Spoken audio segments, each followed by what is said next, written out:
ಇಡೀ ರಾಜ್ಯದ ಗಮನ ಸೆಳೆದಿರುವಂತ ಬೆಳಗಾವಿಯ ಡಿಸಿಸಿ ಬ್ಯಾಂಕ್ನ ಎಲೆಕ್ಷನ್ಗೆ ಸಂಬಂಧಿಸಿದಂತೆ ಇವತ್ತು ಕ್ಲೈಮ್ಯಾಕ್ಸ್ ಹಂತಕ್ಕೆ ಬಂದಿದೆ ಬೆಳಗಾವಿ ಡಿಸಿಸಿ ಬ್ಯಾಂಕ್ನ ಎಲೆಕ್ಷನ್.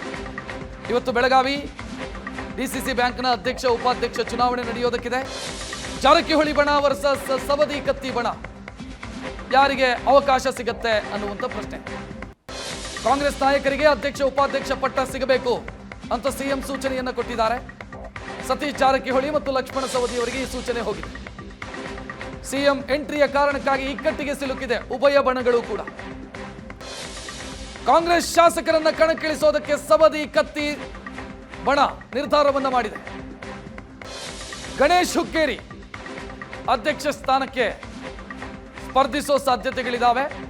ಈ ಕಡೆ ಸತೀಶ್ ಜಾರಕಿಹೊಳಿ ಬಣ ಅಪ್ಪ ಸಾಹೇಬ್ ಕುಲಗೋಡೆ ಅವರ ಕಡೆಯಿಂದ ನಾಮಪತ್ರ ಸಲ್ಲಿಸುವಂತ ಸೂಚನೆ ಕಾಣಿಸ್ತಾ ಇದೆ. ಸಿಎಂ ಸೂಚನೆ ಸ್ಪಷ್ಟ ಇದೆ. ಅಧ್ಯಕ್ಷ ಉಪಾಧ್ಯಕ್ಷ ಯಾರೇ ಆದರೂ ಕೂಡ ನಮ್ಮವರೇ ಆಗಿರಲಿ, ಕಾಂಗ್ರೆಸ್ನವರೇ ಆಗಿರಬೇಕು ಅನ್ನೋ ಸೂಚನೆ.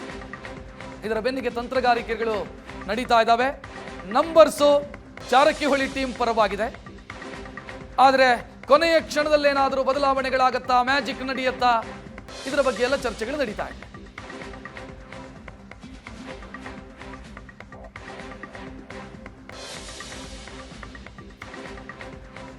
ಹೆಚ್ಚಿನ ಡೀಟೇಲ್ ನೀಡೋದಕ್ಕೆ ನಮ್ಮ ಪ್ರತಿನಿಧಿ ಅನಿಲ್ ನೇರ ಸಂಪರ್ಕದಲ್ಲಿ. ಅನಿಲ್, ನಂಬರ್ಸು ಜಾರಕಿಹೊಳಿ ಟೀಮ್ ಪರವಾಗಿದೆ. ಕೊನೆಯ ಕ್ಷಣದಲ್ಲೇನಾದರೂ ಬದಲಾವಣೆಗಳ ಸಾಧ್ಯತೆಗಳಿದಾವ?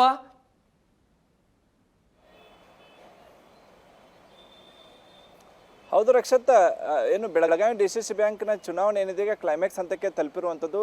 ಪ್ರತಿಷ್ಠಿತ ಕುಟುಂಬಗಳ ಮಧ್ಯೆ ಈ ಒಂದು ಜಿದ್ದಾಜಿದ್ದಿ ಕಳೆದ 2 ತಿಂಗಳಿಂದ ನಡೀತಿರುವಂಥದ್ದು ಈಗ ಅದು ಕ್ಲೈಮ್ಯಾಕ್ಸ್ ಹಂತಕ್ಕೆ ಬಂದು ಮುಟ್ಟಿರುವಂಥದ್ದು. ನೋಡಿ, ಒಟ್ಟು 10 ಸ್ಥಾನಗಳು ಮ್ಯಾಜಿಕ್ ನಂಬರ್ ಇರುವಂಥದ್ದು. ಈಗ 11 ಸ್ಥಾನಗಳು ಜಾರಕಿಹೊಳಿ ಬಣದ ಬಳಿ ಇರುವಂಥದ್ದು. ಆದರೆ ಮೊದಲಿಂದಲೂ ಕೂಡ ಜಾರಕಿಹೊಳಿ ಬಣದಿಂದ ಅಧ್ಯಕ್ಷ ಸ್ಥಾನದಲ್ಲಿ ರೇಸ್ನಲ್ಲಿ ಇದ್ದಂಥವರು ಒಂದು ಅಣ್ಣಾಸಾಬ್ ಜಲ್ಲೆ, ಮತ್ತೊಂದು ಮಹಂತೇಶ್ ದೊಡ್ಡಗೌಡರು. ಈಗ ಸಿದ್ದರಾಮಯ್ಯನವರ ಎಂಟ್ರಿ ಆಗಿರೋ ಹಿನ್ನೆಲೆಯಲ್ಲಿ ಕಾಂಗ್ರೆಸ್ನವರನ್ನೇ ಏನು ಅಧ್ಯಕ್ಷ ಹಾಗೂ ಉಪಾಧ್ಯಕ್ಷ ಮಾಡಬೇಕು ಅನ್ನುವಂಥ ಸ್ಪಷ್ಟ ನಿರ್ದೇಶನ ಜಿಲ್ಲಾ ಉಸ್ತುವಾರಿ ಸಚಿವ ಸತೀಶ್ ಜಾರಕಿಹೊಳಿಗೆ ಬಂದ ಹಿನ್ನೆಲೆಯಲ್ಲಿ ಈಗ ಸಾಕಷ್ಟು ತಂತ್ರಗಾರಿಕೆಗಳು ಕೂಡ ಉಭಯ ಬಣಗಳು ಕೂಡ ಈಗ ಇಕ್ಕಟ್ಟಿಗೆ ಸಿಲುಕುವಂಥ ಪರಿಸ್ಥಿತಿ ನಿರ್ಮಾಣವಾಗಿರುವಂಥ. ಒಂದು ಸತೀಶ್ ಜಾರಕಿಹೊಳಿ ಕೂಡ ಕಾಂಗ್ರೆಸ್ನಲ್ಲಿದ್ದಾರೆ, ಇತ್ತ ಲಕ್ಷ್ಮಣ್ ಸವದಿ ಕೂಡ ಕಾಂಗ್ರೆಸ್ನಲ್ಲಿ ಇರುವಂಥದ್ದು. ಈ ಕಾರಣಕ್ಕೆ ಈಗ ಡಿಸಿಸಿ ಬ್ಯಾಂಕ್ ಅಖಾಡ ಕೊನೆ ಹಂತಕ್ಕೆ ಏನು ತಲುಪಿದೆ. ಈಗ ಈ 2 ಬಣದಿಂದ ಏನು ಕಾಂಗ್ರೆಸ್ ಕಾರ್ಡನ್ನು ಪ್ಲೇ ಮಾಡೋಕ್ಕೂ ನಿರ್ಧಾರವನ್ನು ಮಾಡಿರುವಂಥದ್ದು. ಇತ್ತ ಅಪ್ಪಾಸಾಬ್ ಕುಲಗಡೆಯನ್ನ ಅಧ್ಯಕ್ಷ ಸ್ಥಾನದ ಅಭ್ಯರ್ಥಿ ಅಂತೇಳಿ ಜಾರಕಿಹೊಳಿ ಬಣ ಘೋಷಣೆ ಮಾಡಿದ್ರೆ, ಇತ್ತ ತಟಸ್ಥ ಬಂದಲ್ಲಿದ್ದಂಥ ಗಣೇಶ್ ಹುಕ್ಕೇರಿ ಅವರನ್ನ ಈಗ ಏನು ಸೌದಿ ಬಣದ ಮೂಲಕ ಅಧ್ಯಕ್ಷ ಹುದ್ದೆಗೆ ಸ್ಪರ್ಧೆಗೆ ಈಗ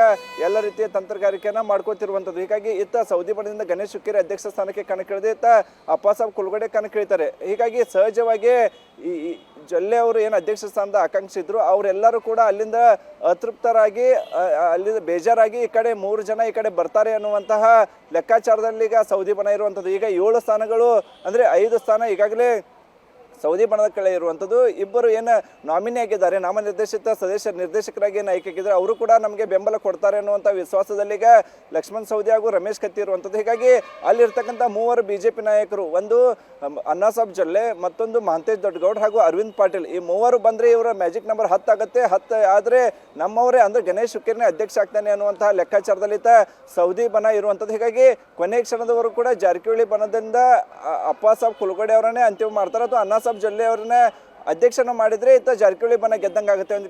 ಇನ್ ಕೇಸ್ ಅಣ್ಣಾಸಾಬ್ ಜಲ್ಲೆ ಅವರನ್ನ ಏನಾದರೂ ಅಧ್ಯಕ್ಷ ಸ್ಥಾನ ಕೊಡದೇ ಇದ್ರೆ ಅವರು ಬರುವ ಸಾಧ್ಯತೆ ಇರುವಂಥದ್ದು. ಈ ನಿಟ್ಟಿನಲ್ಲಿ ನಿನ್ನೆಯಿಂದ ಕೂಡ ಅವರನ್ನು ಸಂಪರ್ಕಿಸುವ ಕೆಲಸವೂ ಕೂಡ ಆಗ್ತಿರುವಂಥದ್ದು. ಅದು 11 ಗಂಟೆಗೆ ಈಗ ನಾಮಪತ್ರ ಸಲ್ಲಿಕೆ ಕಾರ್ಯ ಕೂಡ ಆರಂಭವಾಗಲಿದೆ.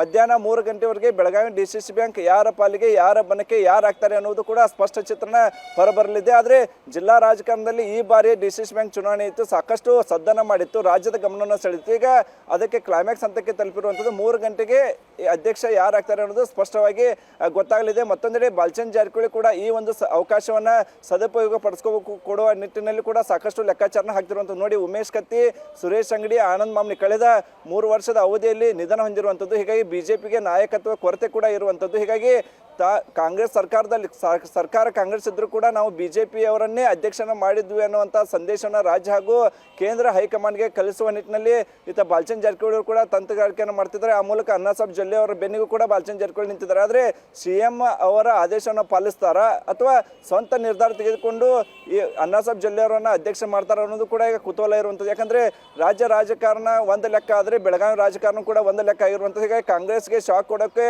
ಬಾಲ್ಚಂದ್ ಜಾರಕಿಹೊಳಿ ಅವರು ಮುಂದಾಗ್ತಾರೆ. ಅದಕ್ಕೆ ಇನ್ನೂ ಒಂದು ಸ್ಥಾನ ಬೇಕಾಗುತ್ತೆ. ಅದಕ್ಕೆ ಸಹಜವಾಗಿ ಸತೀಶ್ ಜಾರಕಿಹೊಳಿ ಅವರ ಬೆಂಬಲ ಕೂಡ ಬೇಕಾಗುತ್ತೆ. ಯಾಕಂದರೆ ನಾನಾ ಸಾಹೇಬ್ ಪಾಟೀಲ್ ಕಿತ್ತೂರಿನ ಏನು ಸ್ಪರ್ಧೆ ಮಾಡಿ ಗೆದ್ದಿರುವಂಥದ್ದು ಅವರು ಸತೀಶ್ ಜಾರಕಿಹೊಳಿ ಬೆಂಬಲಿಗರಾಗಿರುವಂಥದ್ದು. ಹೀಗಾಗಿ ಬಾಲ್ಚಂದ್ ಜಾರಕಿಹೊಳಿ ಹೈಕಮಾಂಡ್ ಮುಂದೆ ತಾವು ಹೀರೋ ಆಗಬೇಕಾದ್ರೆ, ಜಿಲ್ಲಾ ರಾಜಕಾರಣದಲ್ಲಿ ನಾಯಕತ್ವ ವಹಿಸ್ಕೋಬೇಕಾದ್ರೆ ಈಗ ಸತೀಶ್ ಜಾರಕಿಹೊಳಿ ಬೆಂಬಲವೂ ಕೂಡ ಬೇಕಾಗುತ್ತೆ. ಹೀಗಾಗಿ ಬ್ರದರ್ಸ್ ನಿರ್ಧಾರ ಸಾಕಷ್ಟು ಕುತೂಹಲಕ್ಕೂ ಕೂಡ ಕಾರಣವಾಗಿರುವಂಥದ್ದು. ರಕ್ಷತ್, ಥ್ಯಾಂಕ್ ಯು ಅನಿಲ್ ಮಾಹಿತಿಗೆ.